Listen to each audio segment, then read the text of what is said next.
Empire.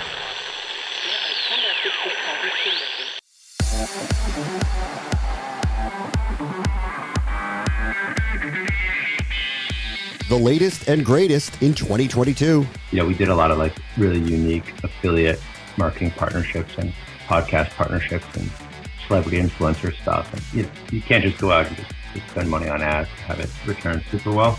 That's Jordan Fliegel, Managing Director of Techstars Sports Accelerator.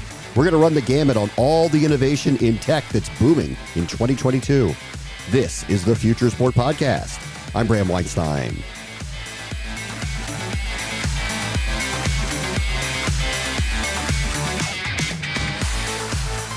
Jordan Fliegel will tell you his background, but it's worth repeating here. Athlete to entrepreneur to investor. He's the modern version of someone who has made his life in sports and transitioned as the space is modernized. Techstars Sports Accelerator is based in Indianapolis, and they leverage the variety of high-level outlets there, from the NBA and NFL to NCAA and even major motorsports. So his perspective on the future is wide-ranging.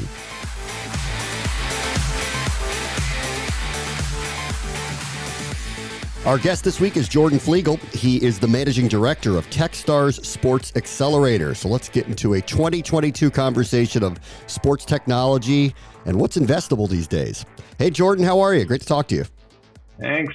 Doing well. Good to be here. Appreciate it, Bram. All right. So you are a serial entrepreneur, former athlete as well, and you have invested in hundreds of companies. So let's just start with, in the past, what was of interest to you in the sports tech space before we get into what you see the future of the sports tech space. Yeah, sure. I mean, by way of context, I built two startups. One of them was Coach Up. The founder and CEO is a marketplace for kids and coaches for lessons one-on-one and small group training that happens in person all around the country, now in the U.S. and Canada. So we're kind of like the Uber or Airbnb for youth sports, for helping kids get better at sports as a marketplace business. And I still chair the board of the company, the largest sports coaching company in the U.S. now. And then my second startup was Draft.com. It's a daily fantasy sports app where I was co-CEO with my friend Jeremy, who was the founder of the company, and came in and helped raise a bit of money and then ultimately sold the business to Paddy Power Betfair, which is the largest sports betting operator in the world, online sports betting operator. We then introduced and bought FanDuel and merged those businesses together. So done two startups, both in the sports space as a CEO, one youth sports and one daily fantasy sports, quite different markets. The first company in Boston, Coach Up, and the second Draft in New York City. So spent most of my time on the East Coast and working on sports tech startups. So I think coming out of that experience, certainly some of those categories where I've operated in are definitely of interest to me. And I've been fortunate to be able to be an investor through an angel fund, syndicate on AngelList, and now, of course, with Techstars, with the Sports Accelerator, the last 3 years going into our fourth year, which has been one of the top performing accelerators in the world over that period of time. And the categories of interest, to answer your question, hopefully that content is a little helpful on me, but some of the categories where we've invested through the accelerator and been really excited about: connected fitness, which has had a great run the last couple of years. Of course, the recent headlines of Peloton's market cap dropping pretty significantly probably has some tailwinds to the industry. It'll be interesting to see how that plays out. But I'm an advisor, investor in Fight Camp, which is the Peloton of boxing. Yeah. Through the accelerator, we did Ergata, which is the Peloton of rowing, that raised a $30 million Series A. A year and a half out of our accelerator, and it's totally taken off, doing really well, based here in New York. Flexia just came through our accelerator this year and is about to announce their seed round fundraise, which I don't think I can disclose yet, but venture-led round. They're the Peloton of Pilates. Launchpad, which is building the best product for youth athletes that want to develop fast twitch, explosive muscles. A lot of this at-home working out stuff is great for adults who want to burn calories, get in shape, but if you're a basketball, football, or soccer player, run, jump sport, and you're looking to develop explosiveness, an at-home solution really help you jump higher, cut faster, get off the blocks quicker. That's a really unique proposition in the space. So a lot of at-home fitness, connected fitness space. We've just done a lot of investing in that category. Actually, robotics, even though hardware is hard, looking at particular sports and creating like a game-changing solution. We invested in the best shooting machine company called Grind, which makes a portable shooting machine for basketball that you can fold up and put in the trunk of your car and take with you to any court, whether it's in your driveway or to the local YMCA, and open it up and plug it in and get up way more shots per hour than you otherwise could. TennyBot in tennis, which raised a $3 million seed round that creates a autonomous robot that zooms around the court, picking up tennis balls for you and then shooting them back over the net to you and tracking all of your swings, and results. Super compelling. Before TennyBot, if you want to go play tennis by yourself, it's a pretty miserable experience. You've probably seen people hitting tennis balls off a brick wall. It's not the best or smartest way to improve in tennis. So, things like that where we can take a particular sport and really create a much better experience been of interest. Just looking at the space, I mean, I could talk forever, but sports betting, repeal of PASPA, obviously a space I was really familiar with draft.com and us selling to Paddy Power Betfair. And, that has opened up a massive market, not just in sports betting, but in everything related to it. So daily fantasy sports benefits from sports betting being decriminalized. Sports media companies, and we've had two through our accelerator, Locker and eSport Tudo and Sports Media, that are doing really well. And related things like trading sports cards, NFTs. This is all really on the same umbrella. If you're someone who's a passionate sports fan and you want to get some, money behind your core beliefs, whether it's through playing fantasy or betting directly on the game or prop bets or buying sports cards, are you a fair player that you think will go up in value, or invest in the NFT of that athlete. So we have Own the Moment and Sports Icon, two blockchain-based platforms that are among the leaders in sort of the space of sports NFTs, broadly defined, that came through the accelerator and are doing super well and raised nice rounds coming out of the accelerator. Like name, image, likeness, just to throw one more. I mean, I guess the sort of underlying point is whenever there's legislative change, it opens up a lot of opportunities in venture and startups. And so, repeal of PASPA, name, image, likeness, we're very close to that. The NCAA is one of our partners, one of our LPs in the accelerator. So we've seen that coming from a far way out, and we've invested in companies like Kira Story and Power Forward that directly address name, image, likeness. So anyway, I don't want to talk forever about all the different investments doing all the different categories, but with the pandemic, connected fitness, it wasn't a legislative change, but people being at home and living a much more hybrid lifestyle, at home fitness totally took off, and we were early in that and have done really well there. And then name, image, likeness, sports betting, and related categories to it have been some of the spaces that have been really growth markets for us. All right, so let me try to touch on some of those. So let's start with at-home fitness. I hope we're rounding at least second on the pandemic. It seems like it a little bit here, and all of these pieces of equipment are amazing, and some of them are very expensive. So the at-home gym got very expensive suddenly if you wanted to be part of it. How do you see the future of connected at-home fitness with, hopefully, the idea that people will go back to gyms at some point in time? Yeah, for sure. I mean, it's interesting that this is probably one of the questions that everyone has a pretty informed view on, is we're all humans who work out at home or in a gym, or not at all, but aspire to and make a New Year's resolution to. So we all have a view on, what's the best way to work out and how much we're going to do it at home versus outside versus in a gym. I don't know if I'm any smarter than anyone else who's thought about it. I just feel like consumers like options, and it's not going to be all one or the other.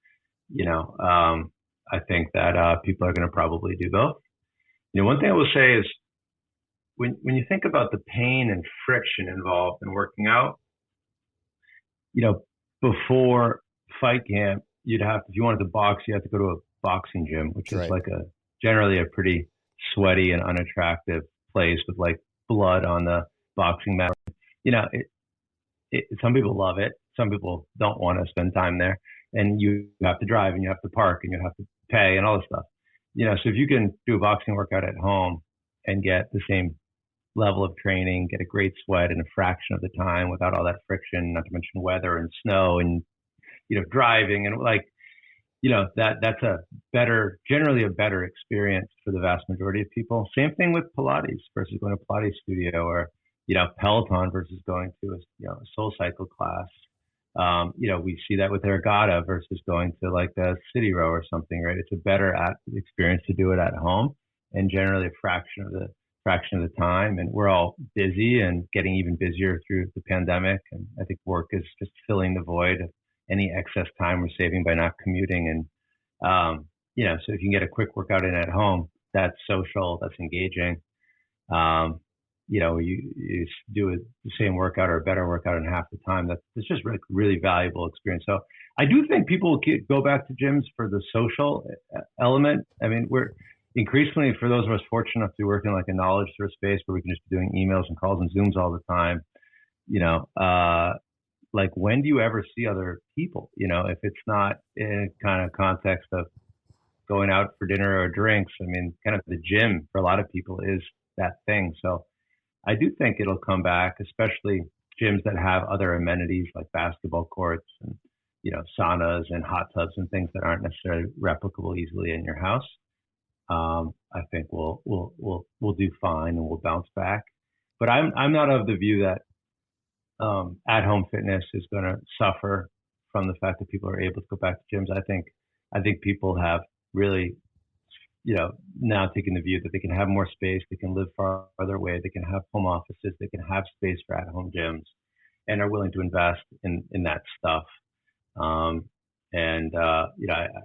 don't see that kind of changing. I think most of the challenges with the Peloton are largely self-inflicted, it seems, and the valuation got way over its skis before. It's a bit of a correction, but I don't think that that's going to permeate throughout at-home fitness for Series A, B type startups that are in market and doing well.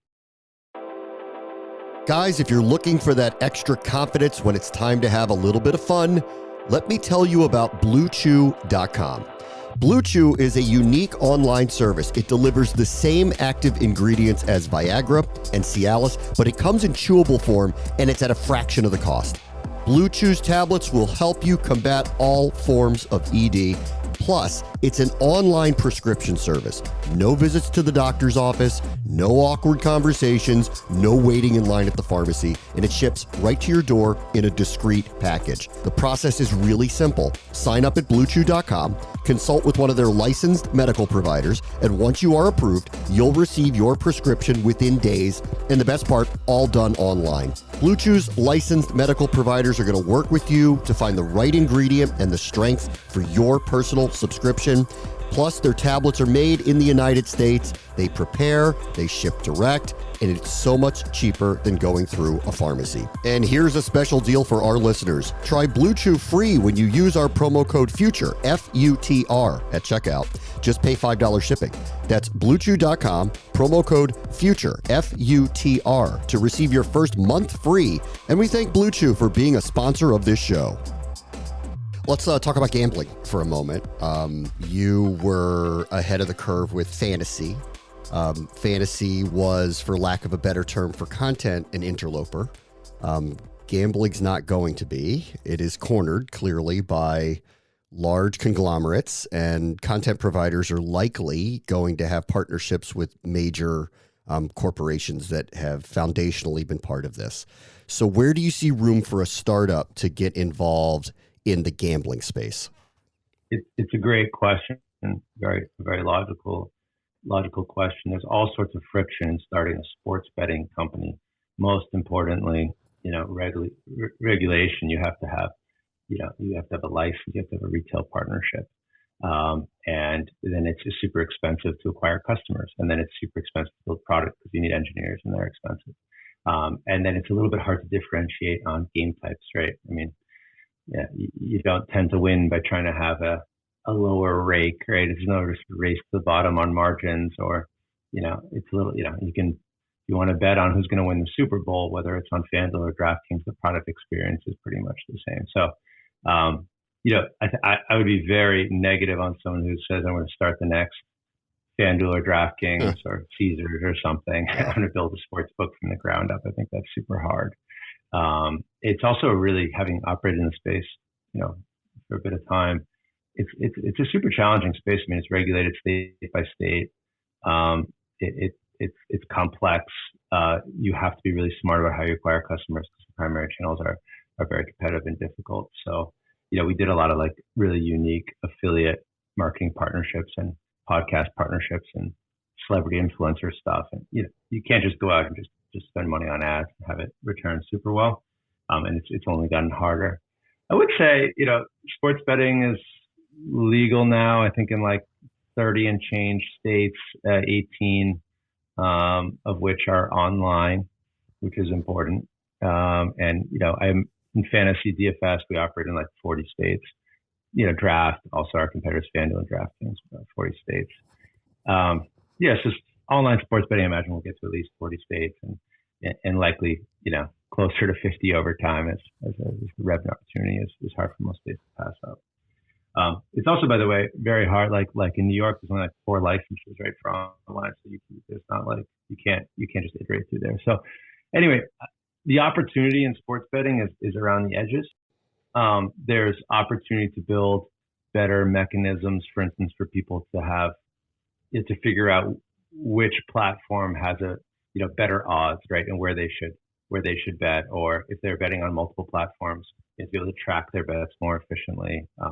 There's opportunity to create, better product for sports books because they have a hard time iterating and building product on their own. My ex-team at Draft is now working at Underdog. My co-CEO, Jeremy, from Draft, is the founder and chairman of Underdog, and our lead engineer there is now the CEO. And Underdog's the top, independent daily fantasy sports platform now, doing extremely well, growing quickly. But they're focused on DFS, and that can still be a more efficient way to acquire customers in states that will have sports betting be legalized for online betting, but currently do not. And so, if Underdog can go and gobble up the market there, it's really attractive for a sportsbook to potentially buy them that doesn't already have a DFS offering. So I think there's an opportunity there. My other friend, Adam Wexler, runs Prize Picks, which is the other leading independent DFS company. So, for Prize Picks and Underdog, they have a tremendous opportunity. For the next person who wants to come up and try to build an Underdog or Prize Picks, I think it's really hard. But there are opportunities around the edges to innovate.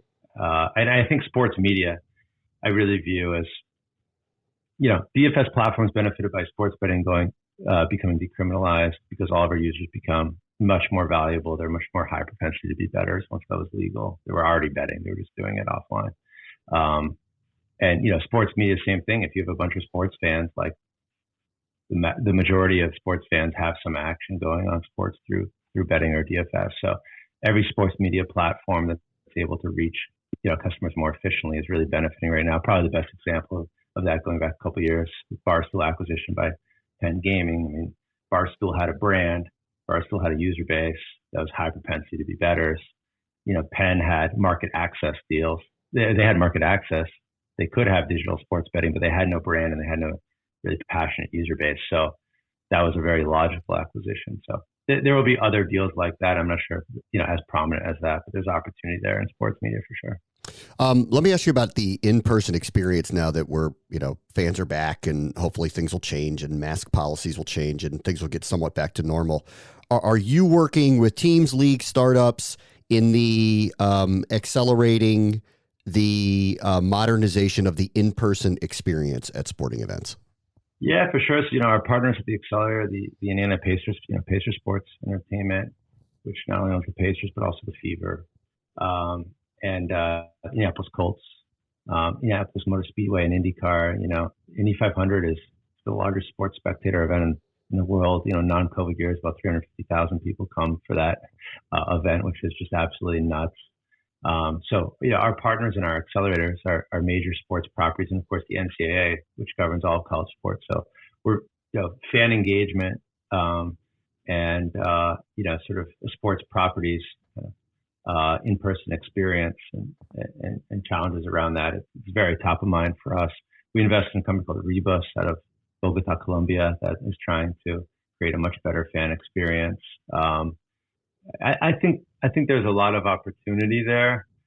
Some of the discussions just through COVID was just around safety, right? How to be touchless and, move more digital and better tracking of fans. We invested in a company called Project Admission out of Nashville, a ticketing company that just raised a strong seed round. It's doing really well. That just makes tickets smarter so that I can track the ticket. Like if you buy a ticket if I'm the Pacers and you buy a ticket from me, Bram, 40% of the time that ticket goes unused. Yeah. And if it's transferred, I don't know generally as the rights holder, as the venue, I don't know who you transferred it to, or if you bring like a friend to the game, you buy 2 tickets, I have no idea who that person is.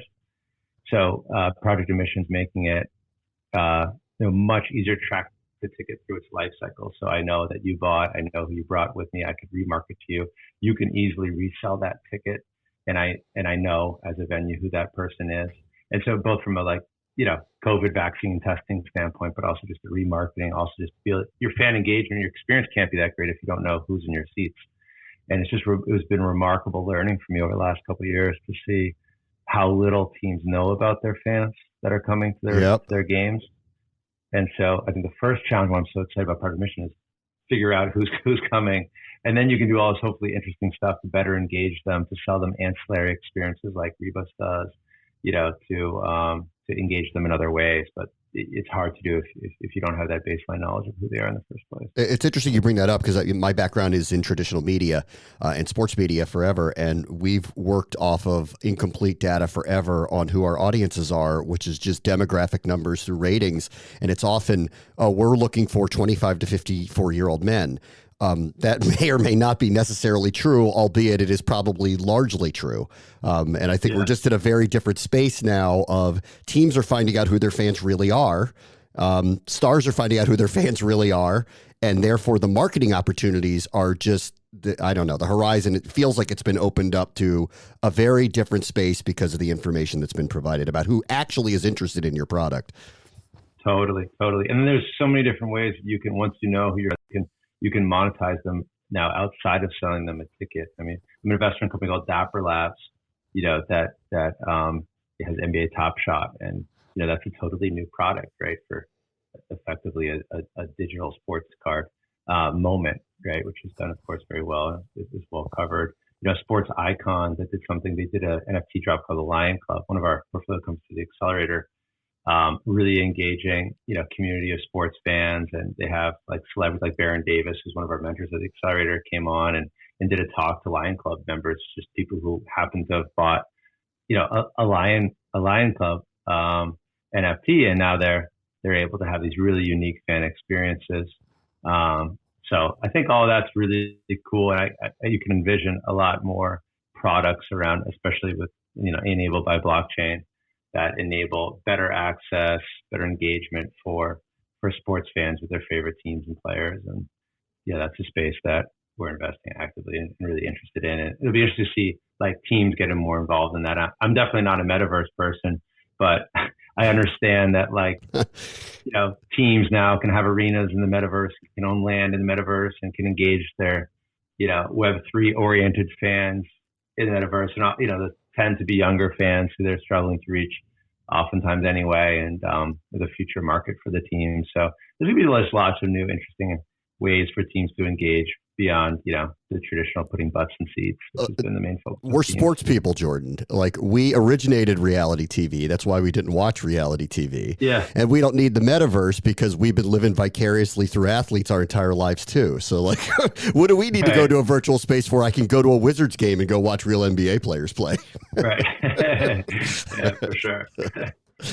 Jordan, I could keep you for hours, but I know I can't now. So I'd love to do this again sometime with you if your schedule permits. It was a pleasure speaking with you. No, absolutely. Appreciate you having me. I could certainly talk your ear off all day. So I hope I wasn't too long-winded on some of those answers, but I appreciate you having me. Jordan Fliegel is the managing director of Techstars Sports Accelerator. Thanks so much for joining us. Appreciate it. Thanks for having me, bro. On the next Future Sport podcast, we'll delve into the space for long-form content with the access-driven and successful Tom Brady-founded arm, Religion of Sports. We look back to some of our projections a few years ago, and for the market and expansion, it's just gone far faster than any of us thought, which is great. I think it creates new opportunities on one hand, which is who are other athletes? What are the stories? How do we think about similar themes outside of sports? How do we think about telling stories about teams or towns or leagues and other things, which is huge and expansive and amazing. That's Amit Sankaran, CEO of Religion of Sports, who will discuss how access-driven storytelling will continue to find its place on original and traditional platforms. That will do it for this episode. As always, the future is now. This is the Future Sport Podcast. I'm Bram Weinstein.